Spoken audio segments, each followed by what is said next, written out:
చలికాలంలో శీతగాలి మనల్ని వణికించేస్తూ ఉంటుంది. చల్లదనం మూలంగా జలుబు, దగ్గు వంటి చిన్న చితక సమస్యలతో పాటు ఆస్తమా, నిమోనియా, కీళ్ల నొప్పులు, కాళ్ల నొప్పులు ఇలా అనేక అనారోగ్యాలు వేధిస్తూ ఉంటాయి. ఇక చర్మానికి అయితే సమస్యల తాకిడి మరింత ఎక్కువగా ఉంటుంది. వాతావరణంలో తేమ తక్కువగా ఉండటంతో చర్మం ఇట్టే పొడారిపోతూ ఉంటుంది. పాదాల్లో పగుళ్లు వేధిస్తూ ఉంటాయి. పగలంతా నిద్రమత్తు ఆవరిస్తూ ఉంటుంది. దీంతో కుంగుబాటు వంటి సమస్యలు మరింత తీవ్రమవుతూ ఉంటాయి. ఈ నేపథ్యంలో చలికాలంలో ఆరోగ్యాన్ని భద్రంగా ఉంచుకునేందుకు ఏం చేయాలో, ఎలాంటి జాగ్రత్తలు తీసుకోవాలో ఇప్పుడు తెలుసుకుందాం.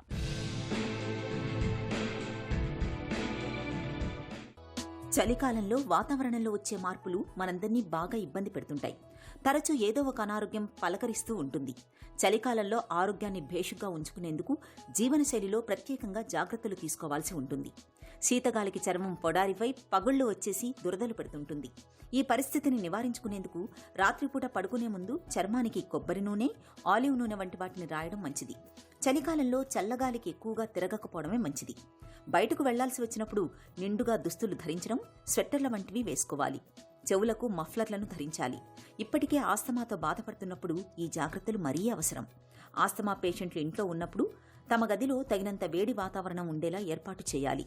జలుబు, దగ్గు వంటి బాధలు దరిచేరకుండా ఉండేందుకు నిత్యం వేడి నీటి ఆవిరిని పట్టుకుంటూ ఉండాలి.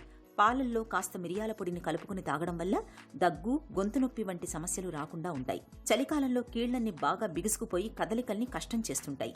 ఈ సమస్యను నివారించుకునేందుకు కీళ్లను తరచుగా కదలిస్తూ ఉండాలి.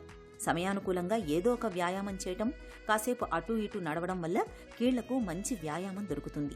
నొప్పుల నుంచి ఉపశమనమూ ఉంటుంది. చలికాలంలో దాహం వేసినా వేయకున్నా తరచూ నీళ్లను తాగుతూ ఉండాలి. ఎందుకంటే శరీరంలో నీటి శాతం తగ్గి జీర్ణక్రియ మందగిస్తుంది. ఒంట్లో జీవక్రియల రేటు తగ్గిపోతుంది. ఆహారాన్ని ఎప్పుడూ వేడివేడిగా తాజాగా తీసుకోవాలి. ఈ జాగ్రత్తలు మన ఆరోగ్యాన్ని చక్కగా ఉంచుతాయి.